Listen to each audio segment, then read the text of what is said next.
How to delete H&R Block tax return. Let's get started. First, navigate to the website of H&R Block. Then provide your credentials and log into your account.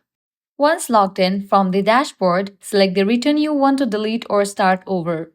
Open the tax return to access its details. Once inside your tax return, navigate to the My Account menu or the Settings menu, depending on your interface. Look for the option labeled Clear and Start Over. Click on this option to reset your tax return completely. This will delete all entered data and you will start fresh. H&R Block will prompt you to confirm your choice to clear the return. Select Yes or Confirm to proceed. After clearing, you will be redirected to the starting point of the tax return process.